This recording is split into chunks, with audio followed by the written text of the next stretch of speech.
দুনিয়ার কোনো কিছু হাসিল হয়ে যাওয়া এটা সফলতা নয়। একজন মুমিন মুসলিমের মর্যাদা আল্লাহর কাছে, এক পাল্লায় যদি একজন মুমিন মুসলিমকে রাখেন, আরেক পাল্লায় পুরো পৃথিবীকে রাখেন। কেউ যদি পুরো পৃথিবীকে ধ্বংস করে দেয়, এটা আল্লাহর কাছে অত বড় অপরাধ নয়। একজন মুমিনকে যদি কেউ হত্যা করে, এটা যত বড় অপরাধ। তাহলে একটা মানুষ তাওহীদের উপরে যারা আছে তাদের মান মর্যাদা এত, আল্লাহ বলছেন অতএব তারা যেন দুনিয়ার জন্য নয়, বরং তারা ওই পরকালে জাহান্নাম থেকে মুক্ত হয়ে যাওয়ার সেই রাস্তা যেন তারা অবলম্বন করে। কারণ সেই দিন যাকে জাহান্নাম থেকে শুধু বাঁচানো নয়, দূরে রাখা হবে।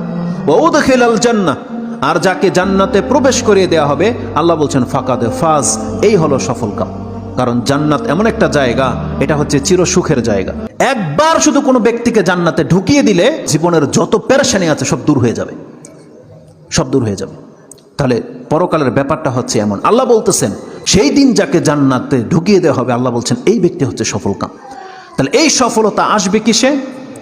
একমাত্র আপনার ঈমান, তাওহীদ। আপনি আল্লাহকে মেনে নিয়েছেন, আল্লাহর বান্দা, আপনি আল্লাহর সাথে শিরিক করেন না, এমন প্রত্যেকটা ব্যক্তি সেই জান্নাত সে পাবেই পাবে। এটা আল্লাহ ওয়াদা করেছে।